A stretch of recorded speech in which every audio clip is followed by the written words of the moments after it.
10, 9, 8, 7, 6, 5, 4, 3, 2, 1.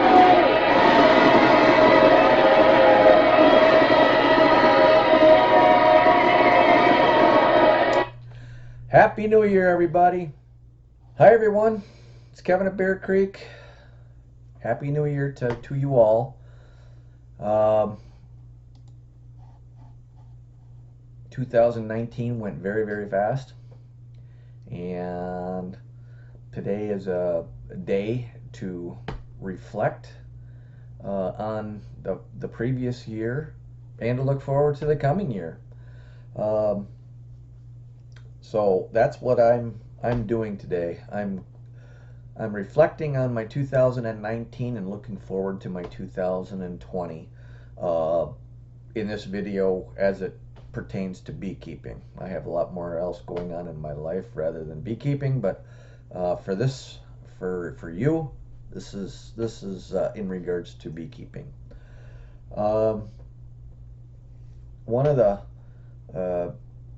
things I wanted to reiterate to you all, and this is a lesson that I have learned, and it's grown over all 4 years that I've been beekeeping, and I'm entering my 5th, and that is this: all beekeeping is local. And I don't care if you're new or you're old, it's something that you need to always keep in mind. And when I first learned that expression, I didn't understand anywhere near what it meant as I do now. And in 10 years, I'll probably understand it even more. When I say that all beekeeping is local, this is in regards to brood rearing. This is in regards to your mite control. This is in regards to bee nutrition. This is in regards to honey production, your apiaries, and your overwintering. And what I mean by that, and I'll go back onto those 5 conditions, and there might be more. I just tossed 5 out there. Obviously, I make it a point in my videos to sort of tell you where I'm located. I'm here in central Wisconsin, and it really doesn't matter when I say when I say all beekeeping is local. What I do here in my neck of the woods, right here in my apiary, is completely different than my neighbor 10 miles down the road, 20 miles down the road, 40 miles down the road, 100 miles down the road, or in the next state over. It can be vastly different as you get further away, but what I do here is way different than somebody 40 miles away does. A very good example: when I worked commercial this year, we had apiaries in one county and apiaries in 2 counties over, 60 miles away, 70 miles away. The apiaries in the one county sit on property that is lower land, clay soil, sort of different foliage, where the apiaries 60 miles away were more sandy soil, so it had a different it had different plants, different times that they started producing pollen and nectar and honey. Also, mites control was different in those apiaries. Believe it or not, what I noticed, we had a bigger problem with mites in the areas where it was swampy than over there where it was in a sandier soil. Was that a factor? I have no idea because there is absolutely no scientific data to back it up. What I do know is that we paid more attention to the hives closest to us than we did farthest away. And what I mean by that is we were able to put more supers on.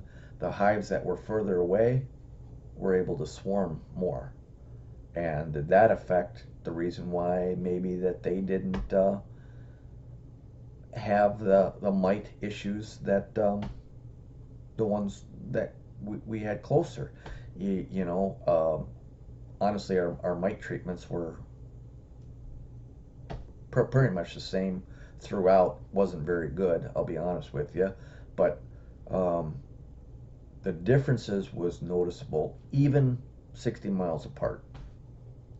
And I can tell just by talking to other beekeepers in my club that, you know, what I'm doing, maybe where my hives are sitting on this farmer's field, you know, my farmer might have cut the field this week and I'm not producing any honey, where that farmer didn't get around to it yet.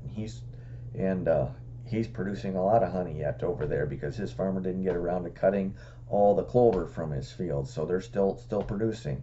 Um, so, like again, all beekeeping is local. Is the field in front of all the bees this year? Is it corn instead of um, clover and dandelions and alfalfa? That will affect your brood rearing. That'll affect your honey your honey production. It'll affect a lot of things for your bees.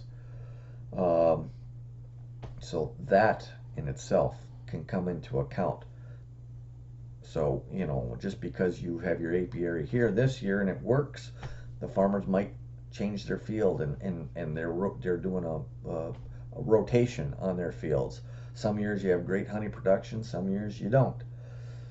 Um, so all beekeeping is really local. Like I said, I try to tell people I'm in central Wisconsin. What I do is for my own bees in my own area, and you have to experiment. Now, this is what I'm doing, but it's up to you to experiment for yourself. I would never expect anybody to change what they do to mirror what I do.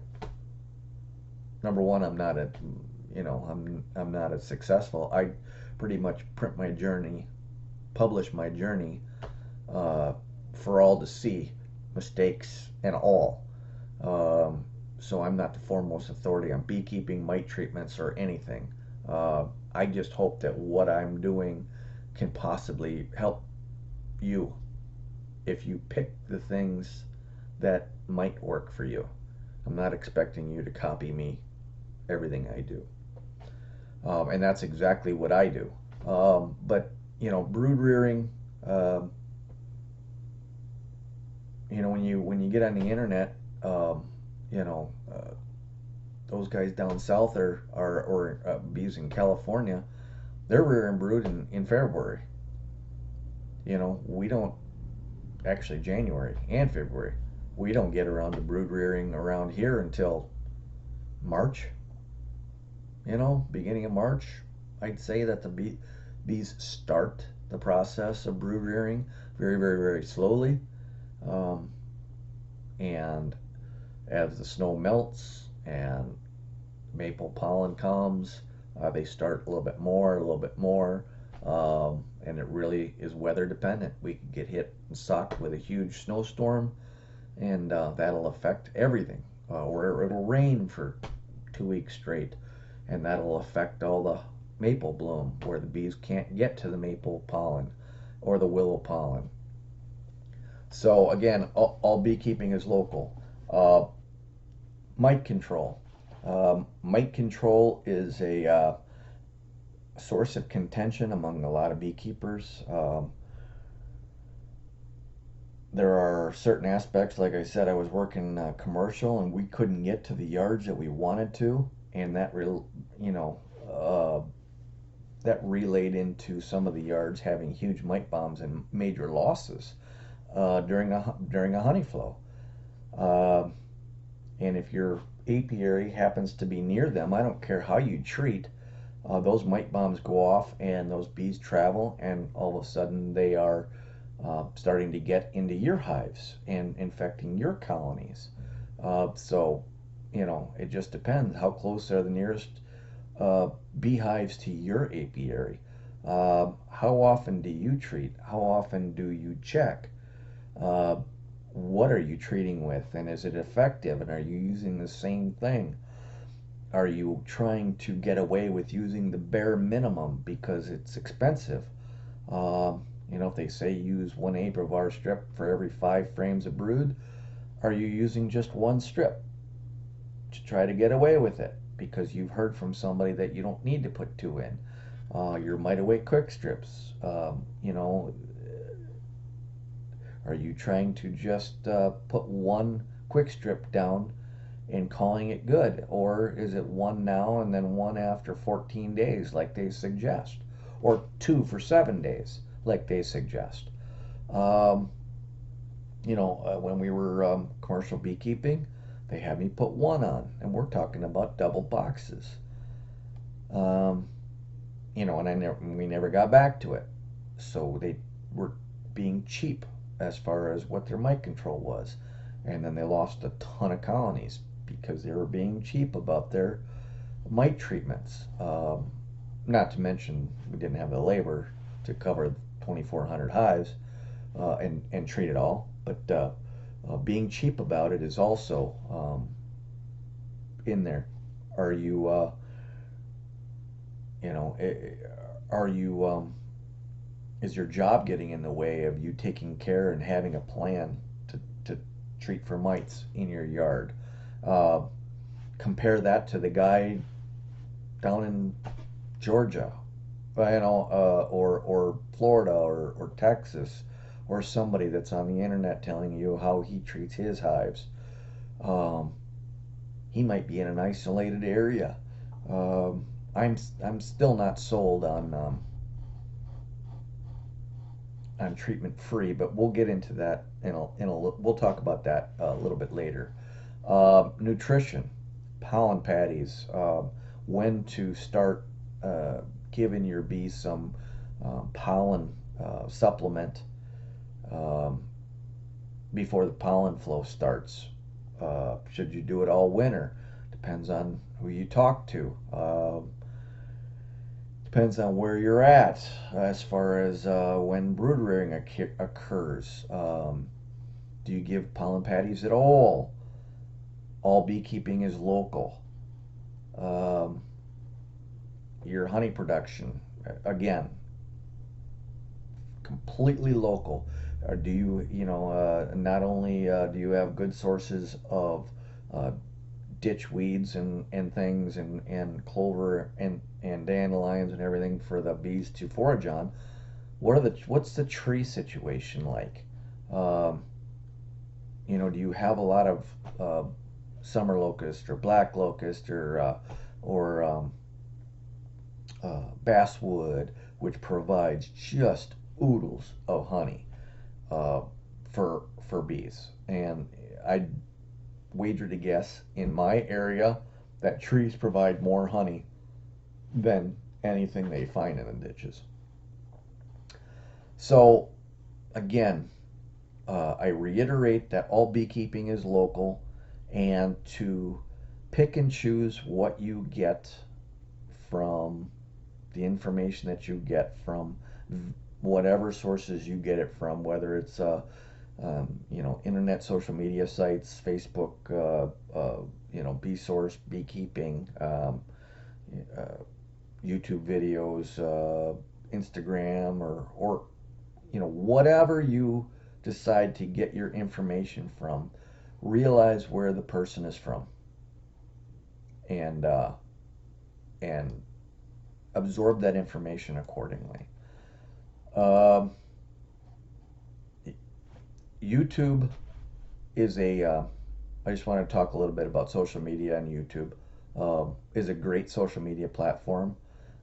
It offers many beekeepers like us the opportunity to share their stories, share their projects, share their beekeeping successes or failures with other beekeepers. Um, there is a lot of really good information out there on YouTube. There's a lot of good information on beekeeping journal magazines uh, with the articles. There's a lot of obviously books out there. Brother Adam. I'm here to say that if the internet was invented when Brother Adam was was keeping bees, he would have 1 million followers on YouTube, and he would and people would have followed him, like they do uh, probably in Stepler up there in Canada. Uh, just a wealth of knowledge, and but again, you have um, to know where he's keeping bees, and that everything that he does is not necessarily doesn't work everywhere. Um, you know, years ago, everybody got their information from books and publications, and the only people that wrote were experts, obviously, because publications were expensive to publish, and editors were very, very selective on who they wanted to, stick their money into to get their publications out there. Uh, in today's day and age, the internet, it's the world in which we live. Um, we have traded experts for learning from our neighbors. Um, and when I say neighbors, I just mean, our global neighbors. I get to watch videos from guys over in the UK to guys down in Florida to guys in California to guys up in Canada to guys literally, just down the road from me, and I even have a bee chat with 5 guys just here in the Upper Midwest on occasion to discuss beekeeping. I mean, it is the world in which we live, and you can gain a whole lot of knowledge, a whole lot of information um, by seeing seeing how your neighbors keep their bees and applying it to your own. But you need to be judicious in how you apply what you learn from them to your own apiary. You should never just change what you're doing to what they did. Start on a small scale and see if it works for you. If it doesn't, you tried it and it didn't work, and there you go. And it was very little taken out of yourself for trying it.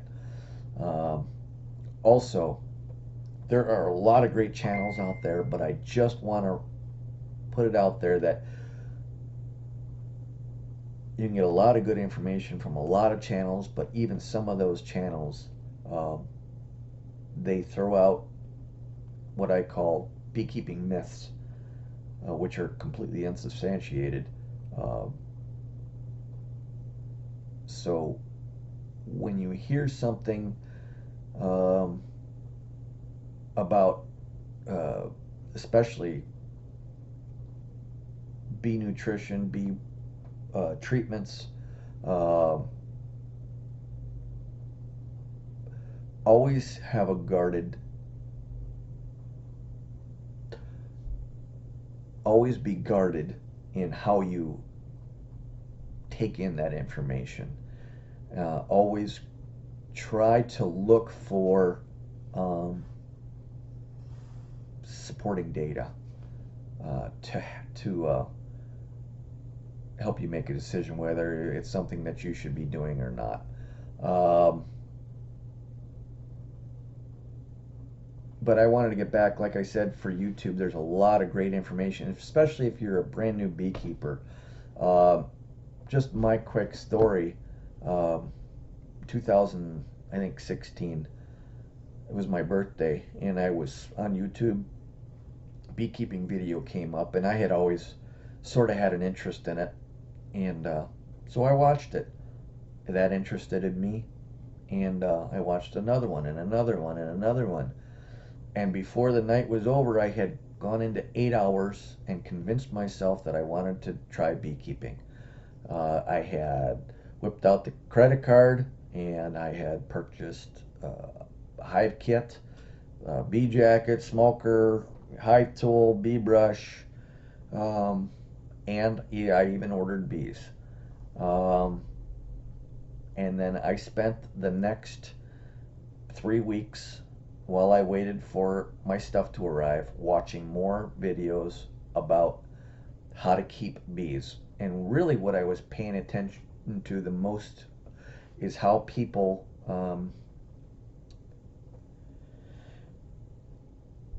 worked their beehives. And YouTube was a huge benefit to me. Now, a lot of experienced beekeepers, commercial guys, um, even the scientific guys on BL, will laugh at YouTube bloggers. Uh, they do. They just they dismiss them with a hat. Uh, I think there's a lot of good use out there. I think there's a lot of good people out there putting out a lot of good information. But there's also, like I said, um, when they throw things out there, especially about bee nutrition and mite treatment, you really need to take a guarded response to that. So those are the two areas that I would really be hesitant to take that opinion on at face value without some backup to support that. That said, like I said, when I got my bees in, now it was 3 weeks. I had to wait for my bees to come in. But when I got my bees in, I had all my equipment all set up, ready to roll. I didn't hesitate to get into my bees, and I kind of knew exactly how to install a package. And I mean, I wasn't hesitant. I wasn't scared and go, oh my God. I wore gloves, obviously. I don't wear gloves too much anymore, but um, I jumped right in. And because of the YouTube videos, I was able to do that. And I thought it was, I think YouTube is a great asset to the beginning beekeeper. Um, but again, I think that people just need to be guarded on the information. I am not the world's most authority on beekeeping, and on occasion, I might say something that doesn't have any real backup data to support it. And I expect people to call me out if I said something like that. And I hope you do, for all you listening out there. Um,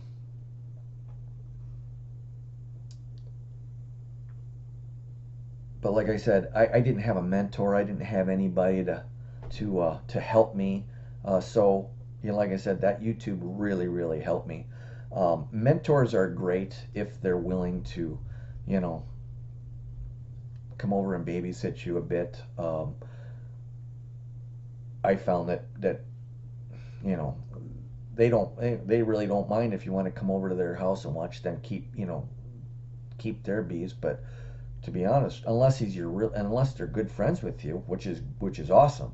But if they're just a beekeeper that you met, they might not want to come over and uh,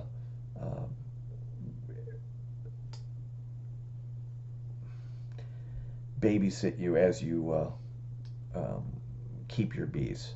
Um, so keep that in mind. I know one guy that he said, "Oh man, I'll mentor people," and then he expected them to reimburse him for his gas money, which is a very, very, you know there's nothing wrong with a request like that, but that's not really being a mentor. That's sort of charging a fee for your services, in my opinion.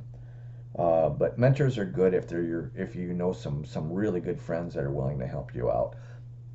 I I suggest that highly over YouTube, but I still think YouTube is a very, very good reference. I'm one of those type of guys that I learn visually. I can copy somebody just by watching what they do and how they do it. So that's why YouTube, I think, is really, really great. Um, some really good channels that I have followed over the years that have helped me, and this is in no particular order, but and some are at a different level than others, obviously.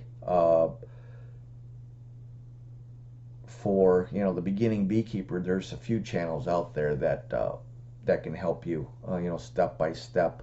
Um, they'll help you get started, but and there's other channels that I would not suggest that you start watching until you kept bees for a year, because it'll put ideas into your head that you probably shouldn't be thinking about your first year. Maybe your second year, but not your first year. But anyways, in no particular order, um, channels that I follow are like the Canadian Beekeepers blog. That's Ian Stepler, who's a commercial beekeeper up in Manitoba, Canada.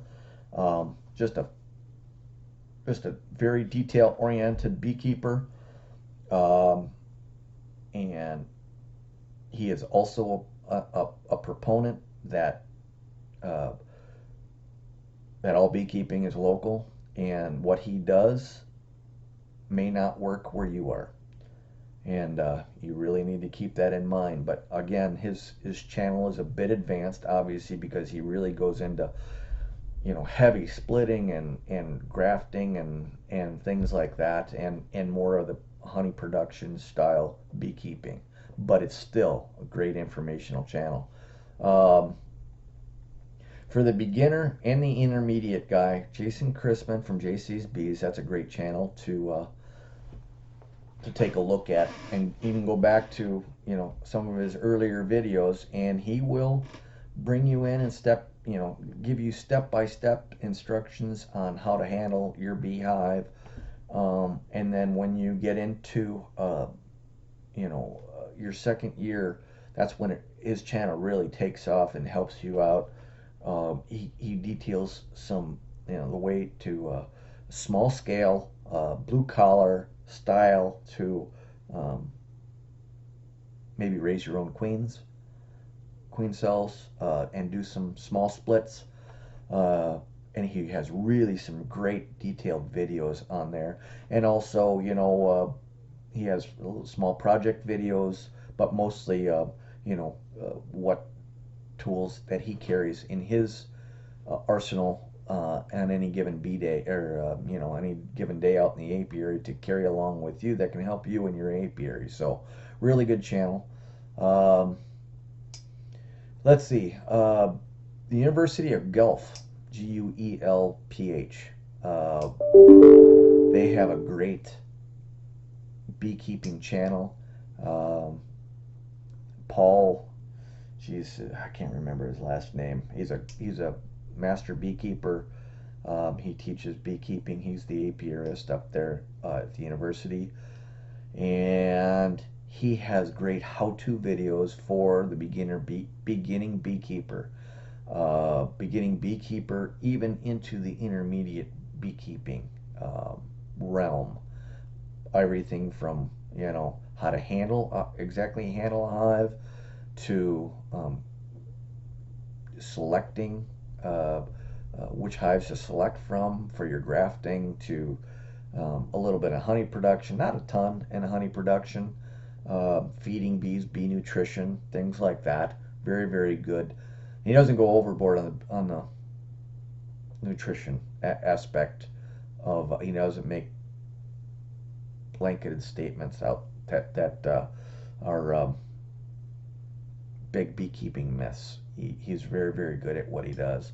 And in that regard, David Burns, there's another good channel for the beginning beekeeper. I think David, you also have to understand that he sells a little bit too, so you have to take that in with his videos. But he has some good how-to videos for the beginning beekeeper. Let's see. For the intermediate beekeeper, and maybe advanced beekeeper, there's Richard Noel, and he's out in the UK. He He's got a great queen rearing series. He's a disciple of Michael Palmer. He went and um, trained with Michael Palmer for a bit, learned from Michael Palmer and his queen rearing. I don't necessarily agree with the style in which he raises his mini nukes, but all beekeeping is local and you have to do what works for you. But he has excelled at raising, at grafting and raising queen cells and doing that kind of thing. And his channel is a great information source for that. Cayman Reynolds, another good beekeeper from Tennessee's Bees. He's got a good channel. He's got a kind of like a wide range of issues, and Cayman Reynolds will also tell you that all beekeeping is local. So keep that in mind when he talks about his bee nutrition and when he feeds and how he does it, how he keeps his bees, how he winters his bees. You have to keep that in mind for him in where he's at in Tennessee. But if you're in that region, he might have some really helpful wintering tips for you there. But he's got some good videos on how to work a hive. BK Bees, if you're a homesteader, now there's a channel for you. He's got some good beekeeping advice for the homesteaders, style of beekeeping. And then Kwaini Bees is another channel that I watch, mostly because he is right here in Wisconsin. He is a treatment-free beekeeper. I'm not really sold on that aspect of it, but I can't really deny his claims for his overwintering success. So he might have a good system for colder climates for wintering his bees outdoors in nucleus colonies. So check out his channel too. One of the things that sort of has bugged me, we were discussing this in my beekeeping chat group, and a couple of guys nicknamed me the skeptic beekeeper.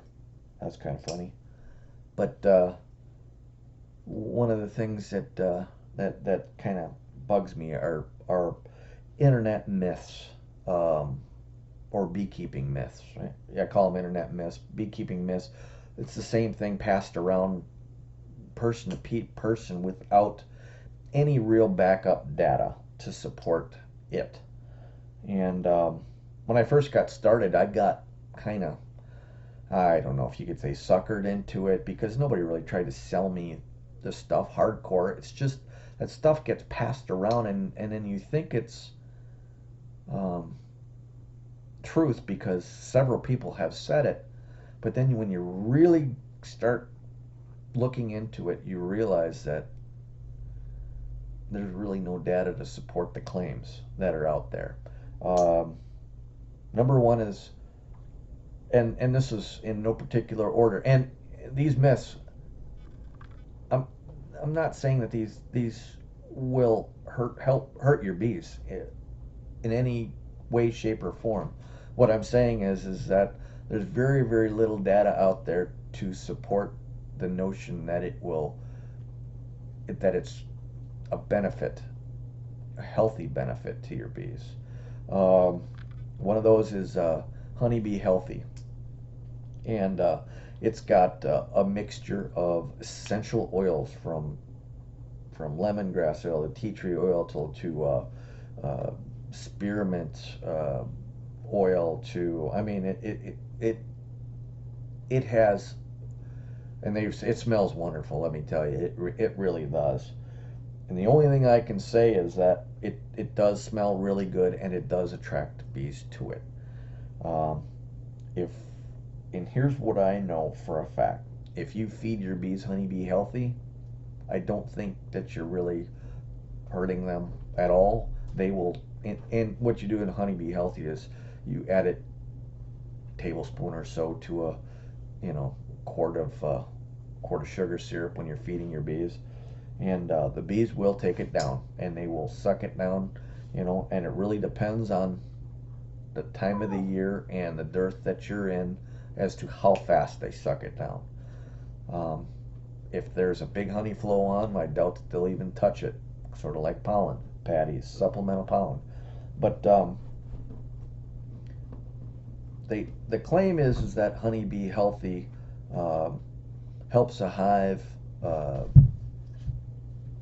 eliminate maybe chalk brood, just provide a more vibrant, uh, faster paced hive, bigger brood production, honey production, just keeps the hive really healthy.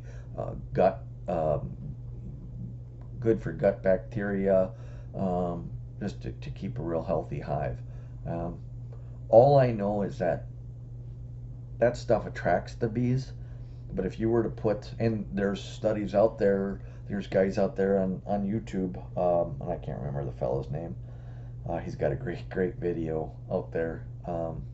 But he did a video with honeybee healthy in this cup, uh, regular sugar syrup in this cup, and they all had the same concentration of sugar to water. But he had a honeybee healthy this one, just plain sugar this one, and then another brand. It's not honeybee healthy, but Bee Pro or something. I can't remember what it was in this one. And he did a time lapse of the bees, and the bees came and they actually started because they were attracted to the lemongrass oil and the honeybee healthy. They started on the honeybee healthy, and they started taking that. But because the sugar water was right there next door, they started on that. And once they got to that, they sucked that down 2 to 1 over the honeybee healthy. Now there's a lot of claims out there on YouTube, a lot of really experienced beekeepers that will just sit there and say, I feed my bees honeybee healthy. They take it down really, really well, and it works fantastic. If that's all you're giving your bees, they will take it down. And that's the truth. But if you were to give them the choice on a hive, if you're pale side by side, you had pails on your hive with 2 feeder holes, I'll bet you dollars to donuts they'll take down the plain sugar syrup first.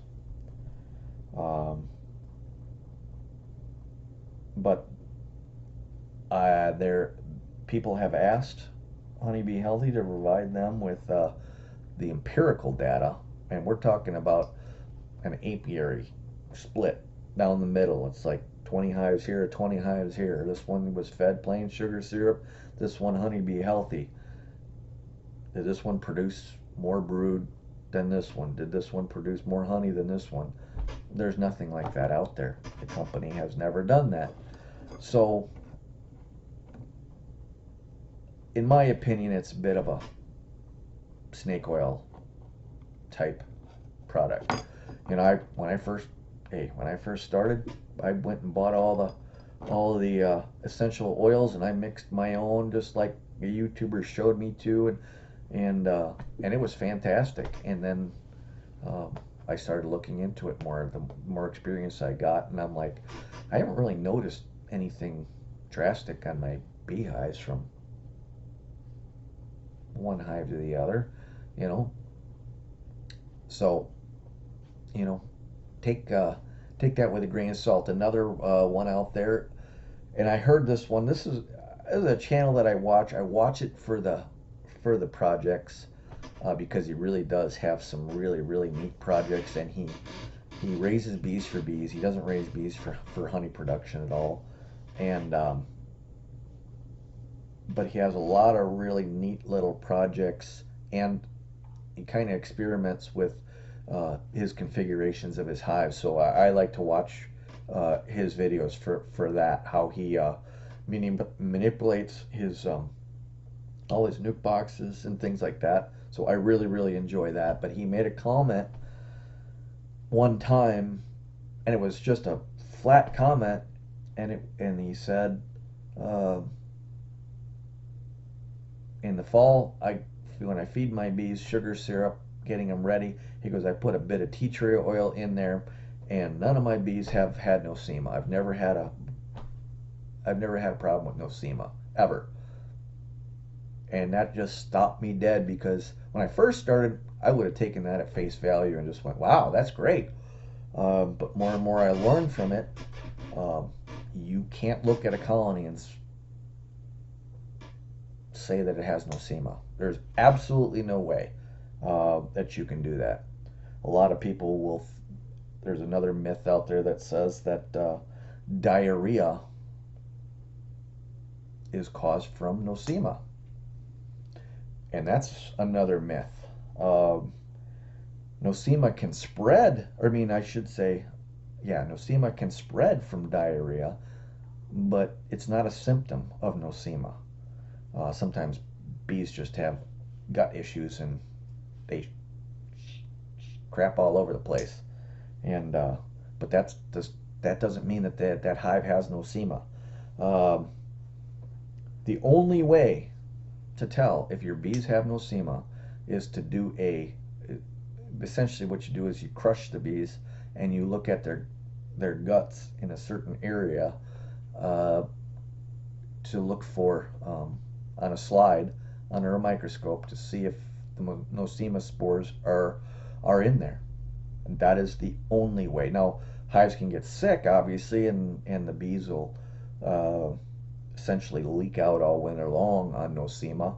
Uh, in years past, they've sold antibiotics to cure nosema. Honestly, what they've kind of come to realize, the only thing that cures nosema is a really good honey flow.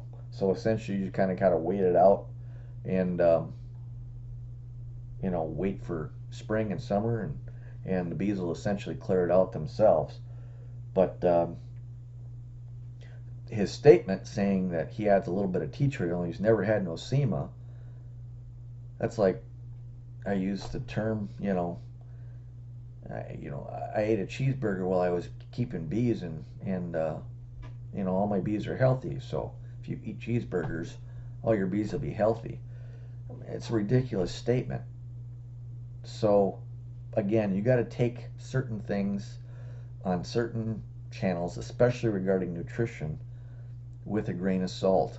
Um, Boy, I fell for one time where a guy he put out a 3-minute video. He's one of those YouTubers that was a commercial beekeeper or is a commercial beekeeper. I'm not even sure anymore. He's probably got a lot of old knowledge, and that's really great. But he started pumping out videos just for the sake of pumping out videos, and that bugged me a bit. But he says, bees like salt, and it's true that if you put a little bit of salt in your water that you're giving your bees, they actually like the minerals in there. But he said you go buy a salt block and you put it in a masonry block, and the bees will come and they'll take that down. So I went and did that, and I looked every day all summer long, put it right in the middle of my apiary. Um, Never had a bee on it. I had deer come and lick it, and the rain took it down pretty good for me. But joke was on me for that one. But yeah, not one bee landed on that salt block. Uh, so, well, let's just say there's again, just be careful of what you believe or not. Now, I like I said, I don't know the um, the truth as to whether it's good for the bees to put salt in a little bit. I put a tablespoon or a teaspoon of salt in I think a gallon and a half of water, and I put it in a bird feeder I have for my bees. And I do not know what it does for the bees, but I do know that um, that chloride in there, that chlorine, or because it's calcium chloride, is salt, Ca. They will go to a hot tub or a pool and suck water before they will suck it out of a pond. There is something in the water, like I said, bleach or whatever, uh, that that they're attracted to. So, I use it more as the attractant. Maybe they get something out of the mineral that's why they attract them, and that's the only reason I do it. I have no evidence whatsoever that how it is healthy for them or if it is healthy for them, but I do it because they seem to like it more than just plain clean tap water. They like dirty water a lot, pond water and stuff like that, which in the mud it has the minerals and stuff coming out of the mud. They love that stuff, so maybe there is something to that. Um, there's a channel out there that I really respect, and it's got a really good following. Super nice guy. Um, it's gotten more into commercial aspect of selling products and whatnot, and that's fine. Wouldn't deny anybody a way to make a living, earn a living. Um, but they're down in the south, and he made the statement about wintering bees. And no offense to anybody that lives south of the Mason-Dixon line, but you don't know what winter is. Essentially, what you have is a summer break. And his comment was that he said, they'll tell you not to feed pollen in the wintertime, but I'm here to say the bees will take down pollen all winter long. And he's kind of said that as a one of it. He was giving a lesson to new beekeepers on his YouTube video, and it shocked me when he said that, and took me aback a bit because I know better. I'm up here in the North Woods, and I know my bees won't take down pollen. And if they do take down a little bit of it, it really isn't good for them, and I'll explain why in a minute. But I responded to him on the comment section, and I said, hey, um, you know, down where you're at in the south, I'm sure that you're raising brood, and your bees are out all the time, and it might dip down and get a little cold, but your bees are also having cleansing flights and whatnot, and they'll take down pollen all winter long. But you cannot say that about bees everywhere, especially here in the north. I said for 5 months out of the year, our bees don't take down any pollen. And he came back and he said, I used to live a little further north of here. When it got down to 20 below, my bees took down pollen just fine. He goes, I got bees that are friends that live up north, and they feed pollen. Their bees take down pollen all year long. And he said, maybe it's your kind of bees. And that just floored me, that this guy with all his beekeeping experience would make a statement like that. I never heard such a ridiculous statement in my life. The majority of the bees that we get up here are actually we get from the south anyway. It's Italians, Carniolans. They're all bred. All the queens are bred down south generally. That's where we get them from. If we're lucky, we can start raising our own up here if we got a good system. But like I said, the majority of our bees come from here. So making a statement like that was ridiculous. Second part is I actually bought bees from him at one time because he sells packages. I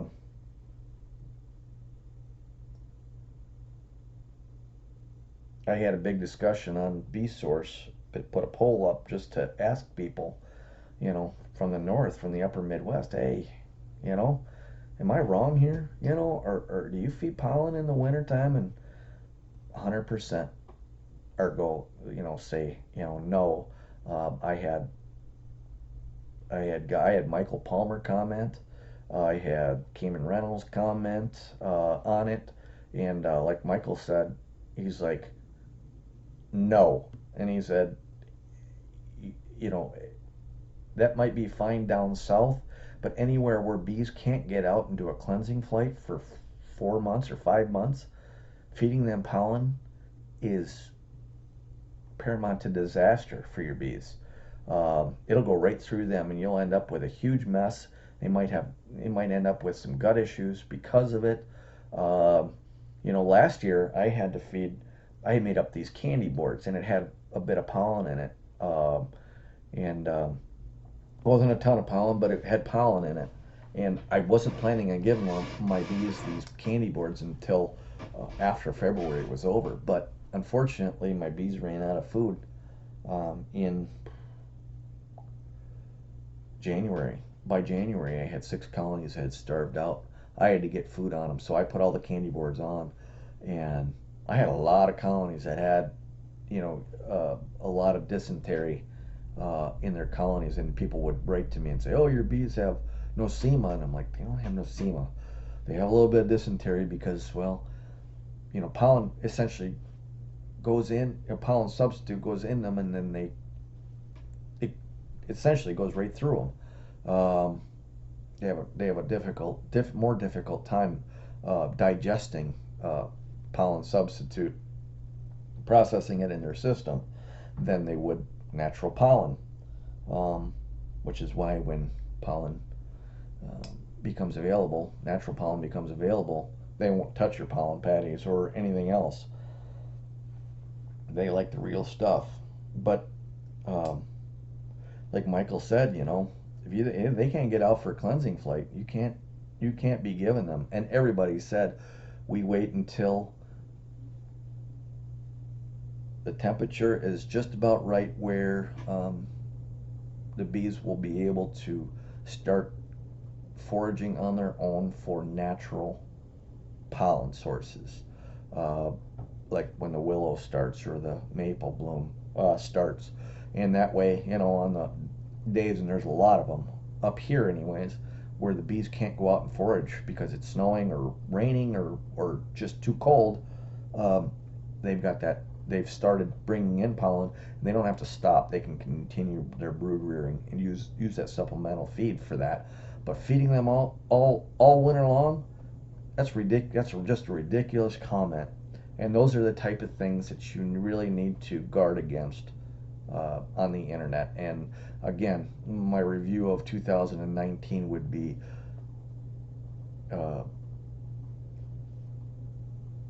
be guarded on the information that you take in, especially on mites, being treatment free, and bee nutrition. That's the bee nutrition is a lot of where the myths come into play that I have seen out there.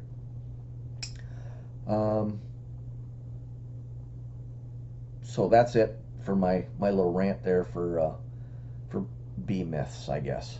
Now into the things that I learned for 2019 that are helpful to me going forward. When I was working commercial, one of my eye-opening revelations was how much nectar and pollen bees get from trees. I had really always looked to the ground for what my bees were bringing in: clover, dandelion, thistle, milkweed, yellow rocket, those kinds of things.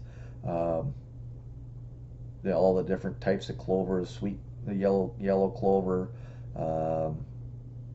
and that's what I looked to. But I was stunned to learn that the majority of what we get during our massive honey flow comes from up above. And the year before, I had noticed that two trees in my yard that I never paid any attention to. They're called summer locusts.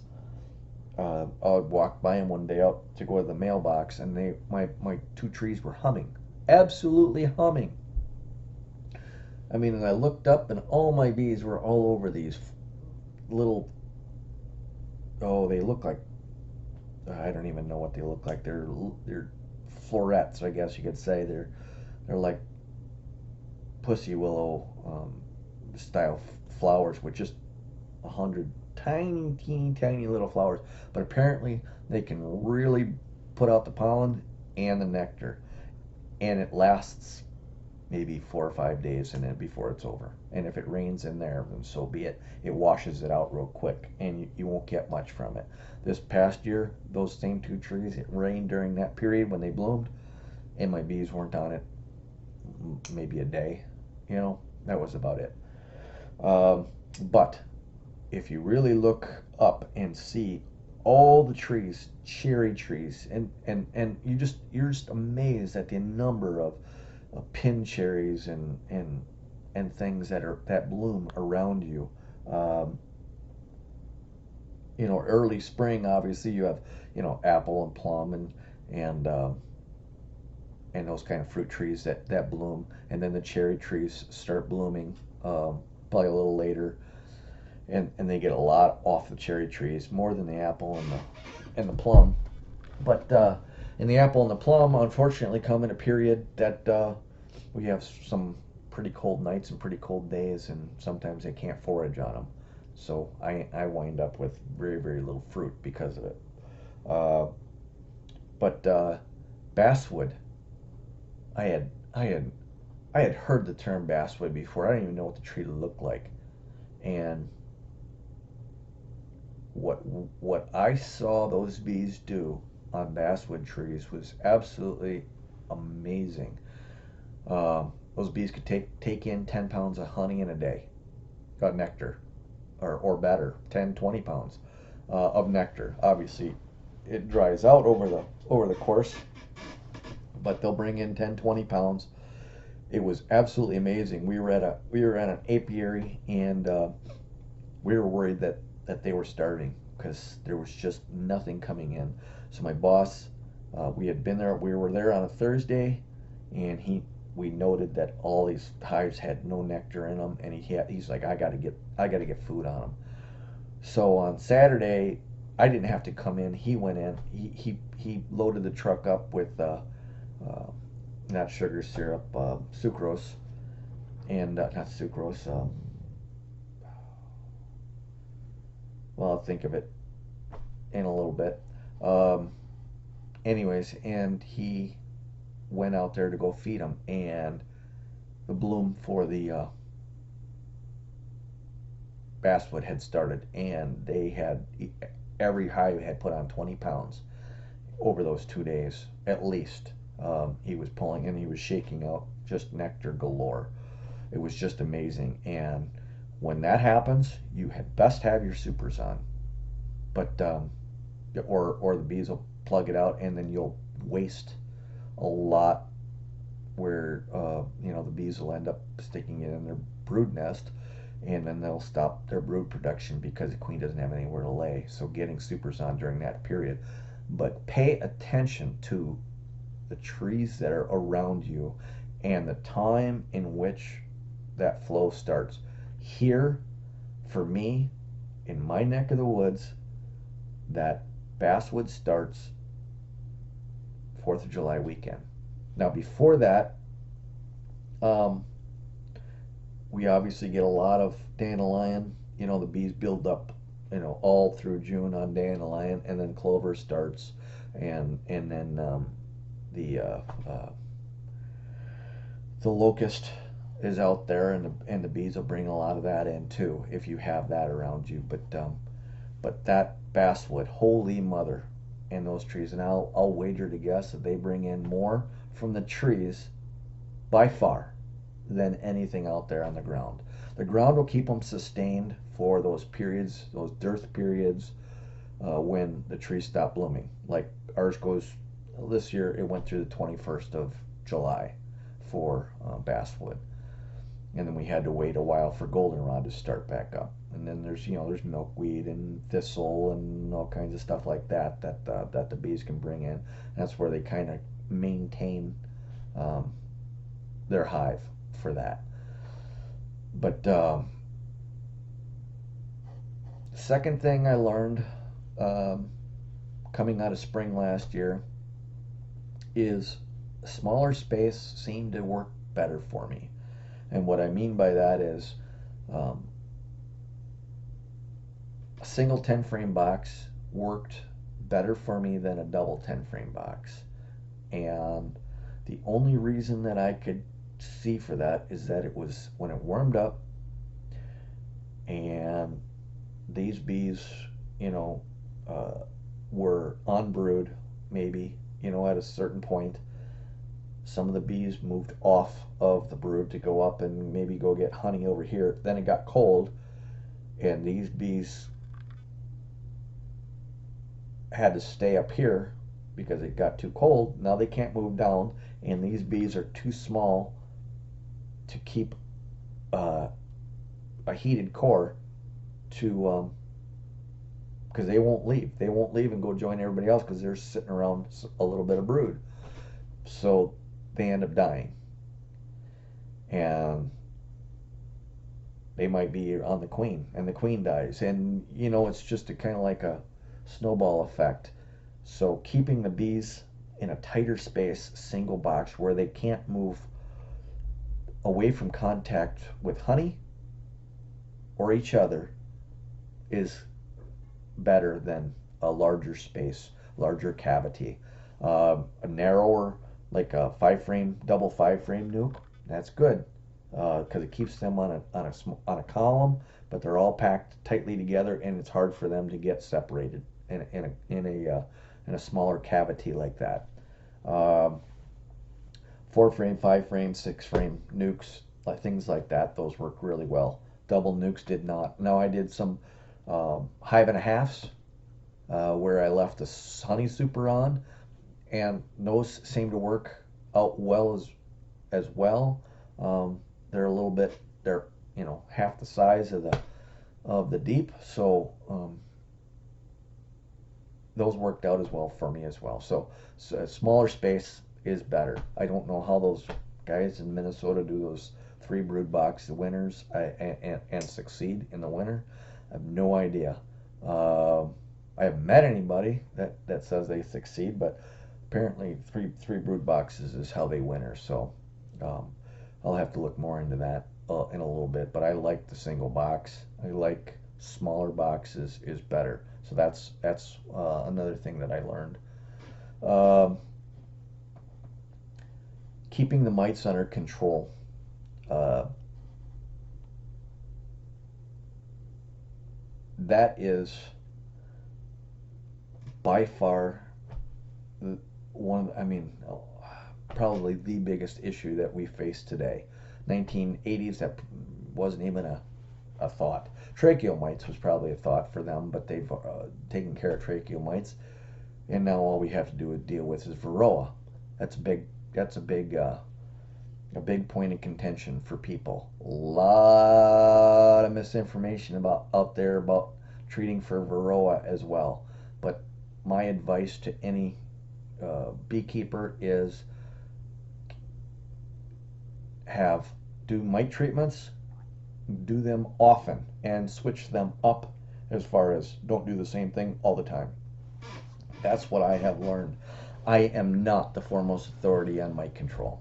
I will admit that right now. I don't think I have a good enough plan for it.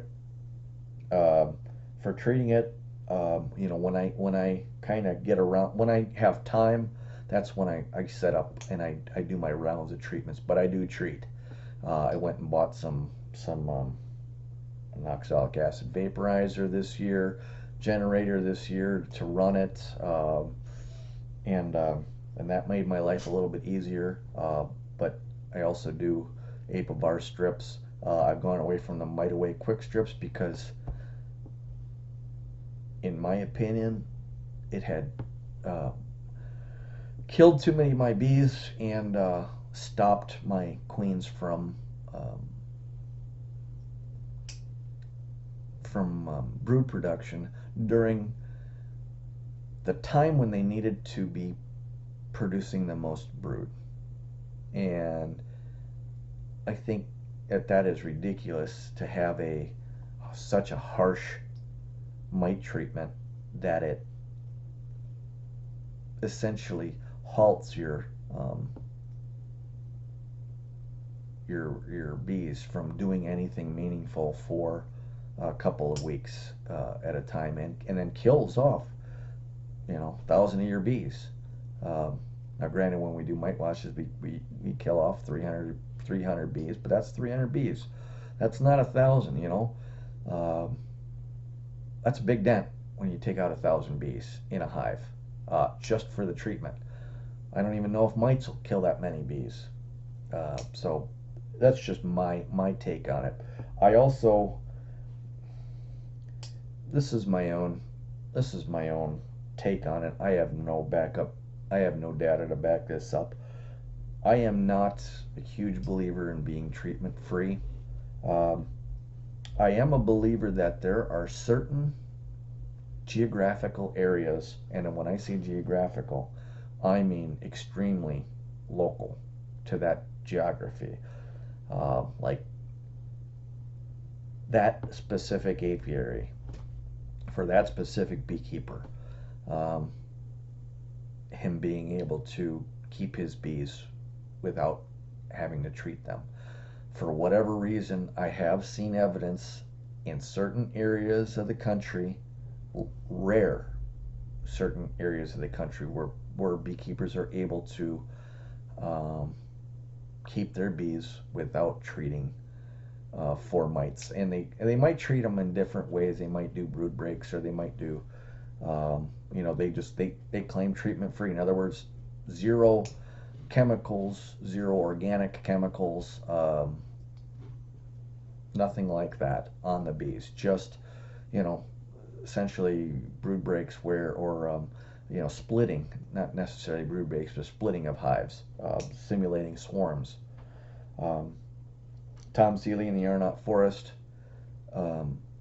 has noticed that almost all the hives disappeared in the Arnott Forest when the Varroa mite arrived here in America, and has rebounded, and now there are about as many hives as there was pre-Varroa.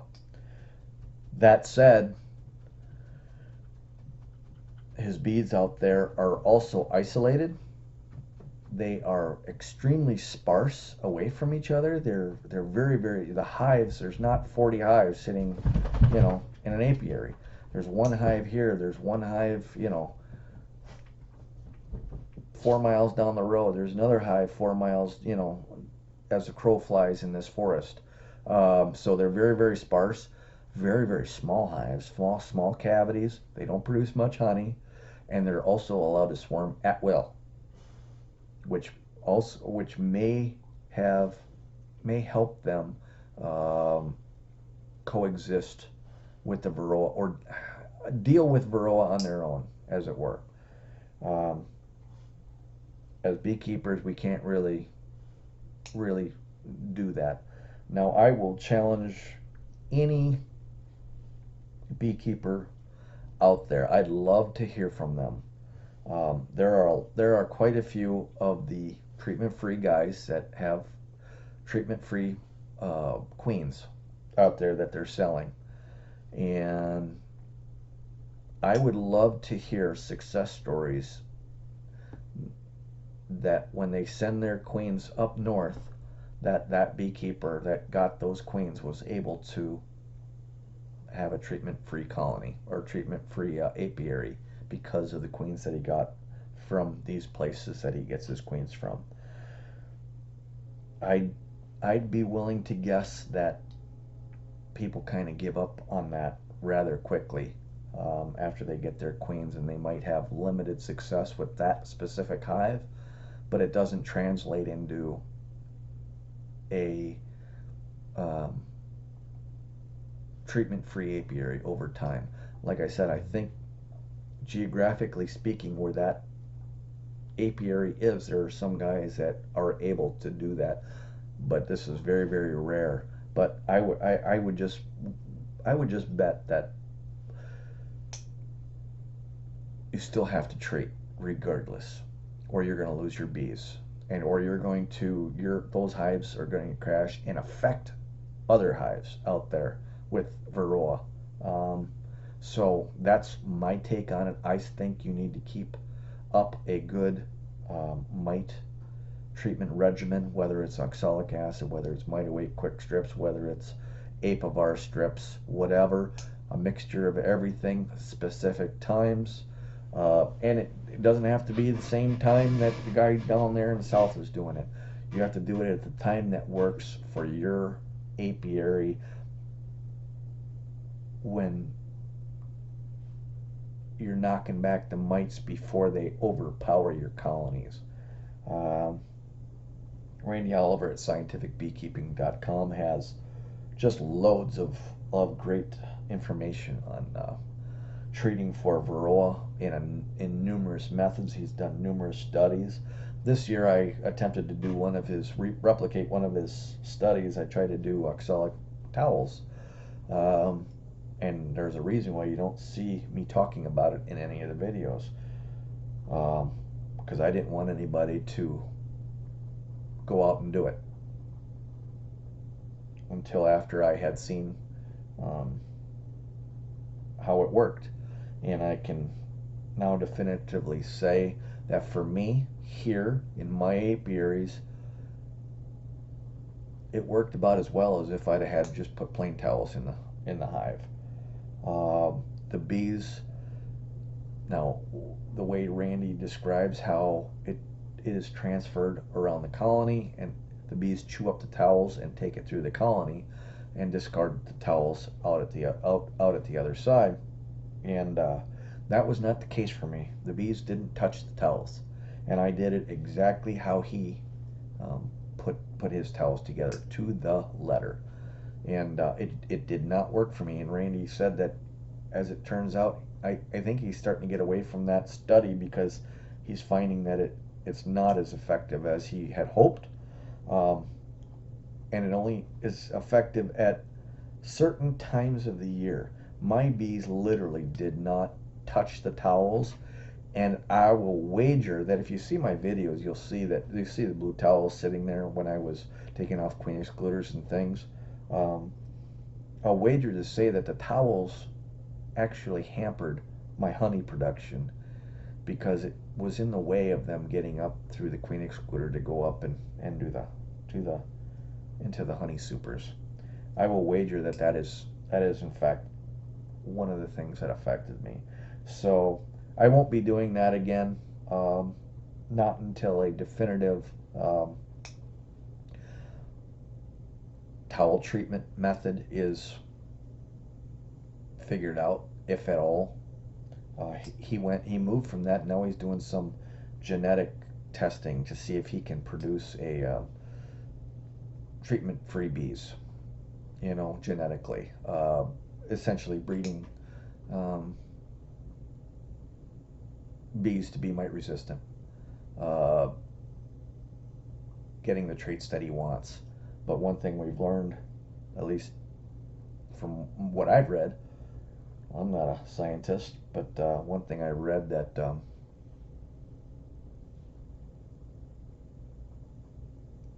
when you breed a bee for a certain trait, you are taking away from other traits.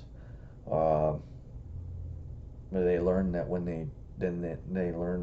they breed for, let's say, gentle behavior, that honey production goes down. It doesn't go down a ton, but it's noticeable, and they've done studies on this, that it's noticeable that the bees are not nearly as aggressive, they're not as defensive, they're not as aggressive, so they're not as industrious to go out for honey as the defensive, maybe a more defensive style of bees.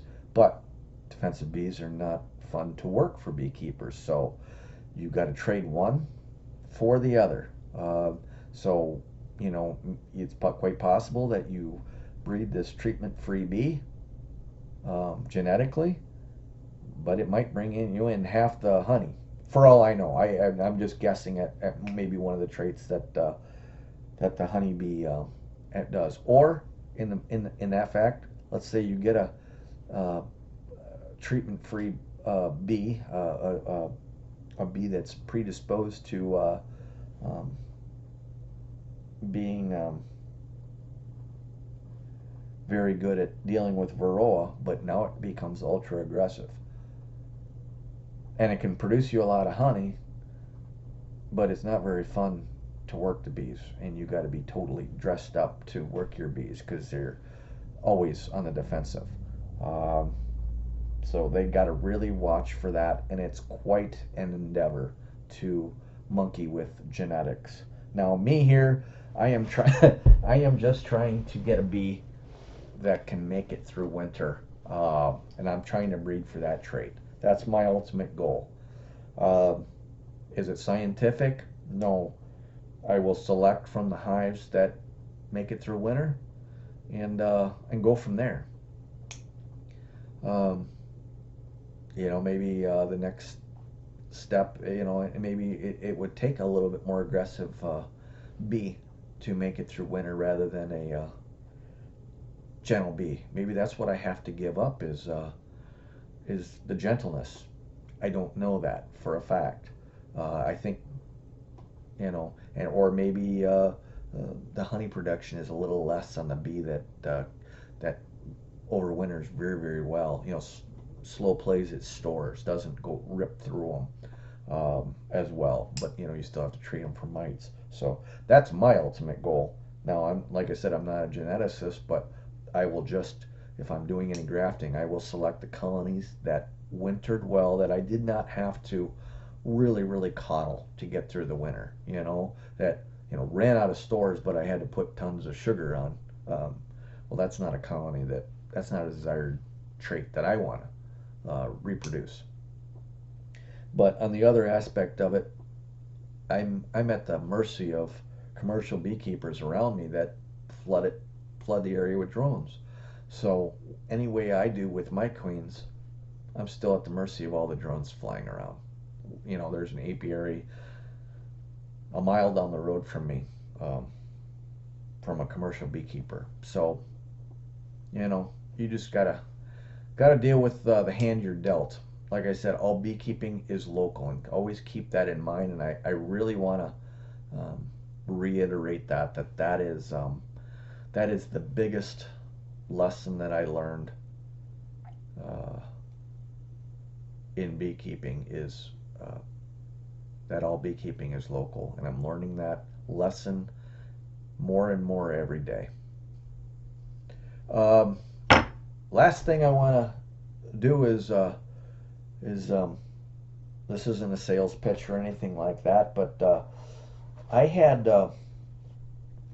shipped a bee pouch to my friend Jason Crispin from JC's Bees, and he got it, and he was he wrote he emailed me back and forth, and he was he loved it, and he was trying to decide what tools to put in his bee pouch because everybody's different.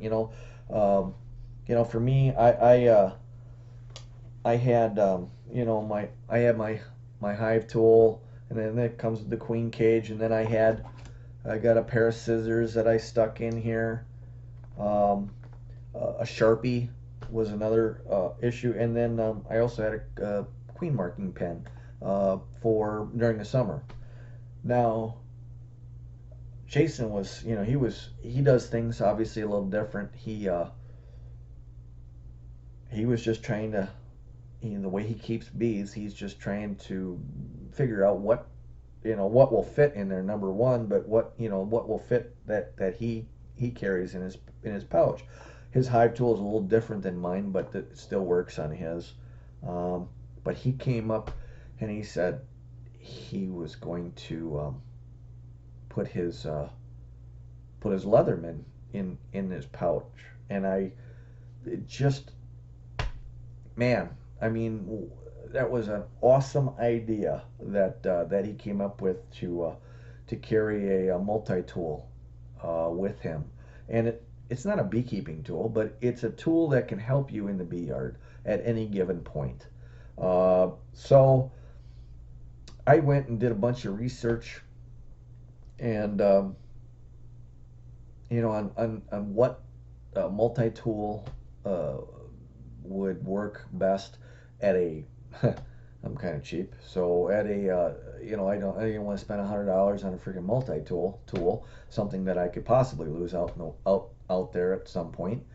But what I came down to was this.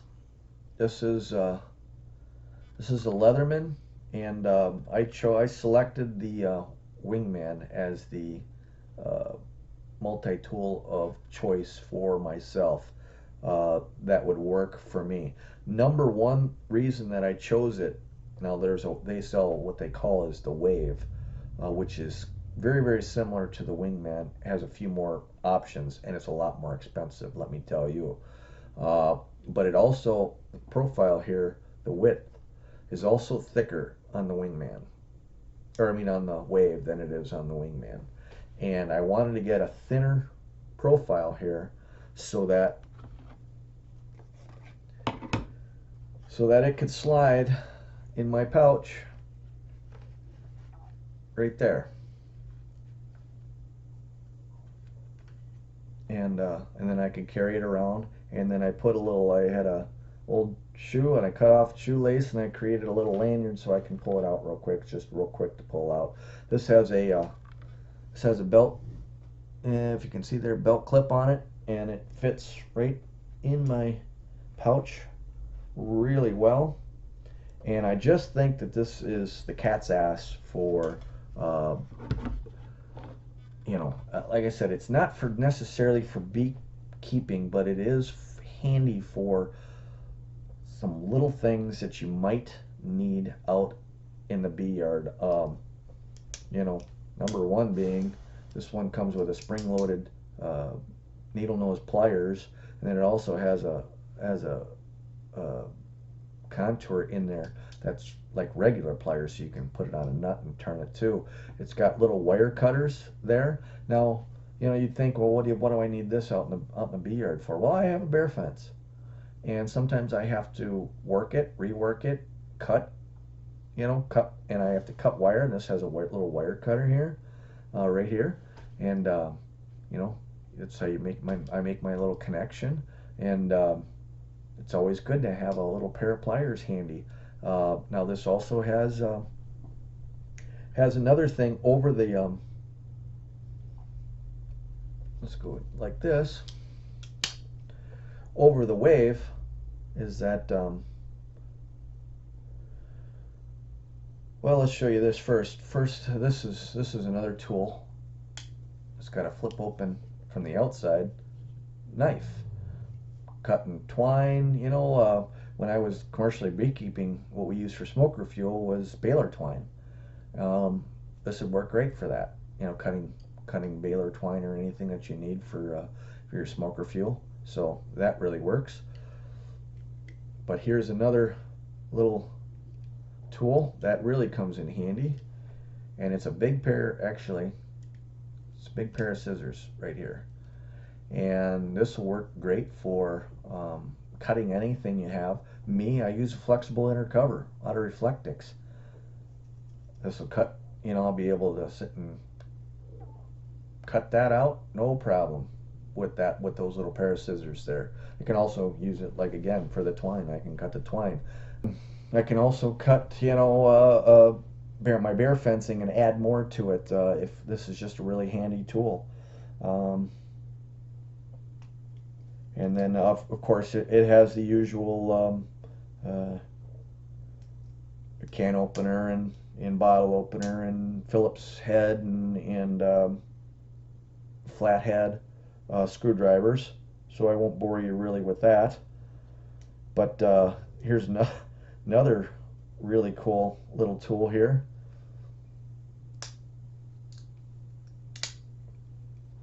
This right here is a package opener. I hope you can see that. And you can open plastic packages or boxes, for that matter. Matter of fact, I got we're always getting little stuff in from our deliveries that we use. But this thing works really good here. You can stick that in and pull it down, and boom, you got a box opener. People use it for boxes, but you can also use it for packages. And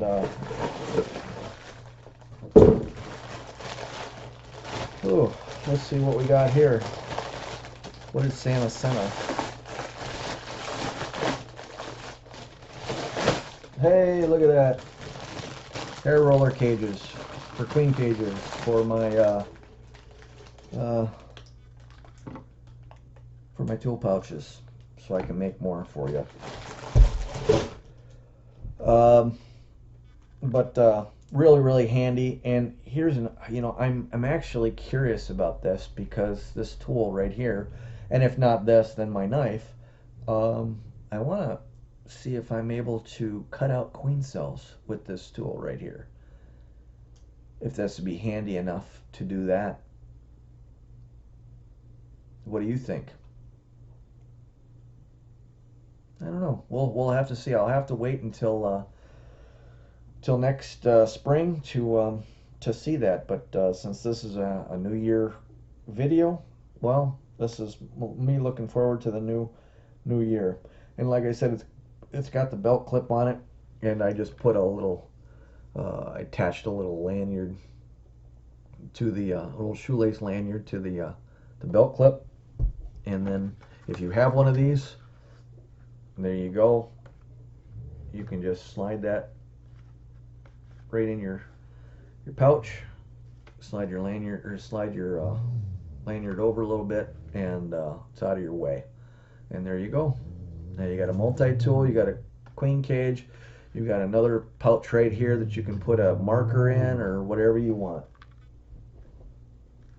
So I just thought that was neat. So I thought that was an awesome suggestion or an idea from Jason for what you can use in your hive tool pouch. So I think we're going to end this video with that. I'm really looking forward to getting back into my bees in 2020. All I can do is sit back and wait to see if my hives survive the winter. Not a whole lot I can do for them now. I will check them probably sometime at the end of January to see if they've gone through their mountain camp, and if they have, I've got some sugar bricks that I'm going to be making up. I'm also going to be making a little bit more pollen patties. I'll do a video on that a little bit later in the year. Bulk, I usually make about 45 pounds of pollen patties, and I used every bit of it this year. I did, and it really came in handy. I'm going to alter the recipe just slightly, but that's why I'm going to produce a new video on it. So anyways, Happy New Year, everybody. Until next time, happy beekeeping, and have a great 2020. Take care, and thanks for watching me in 2019.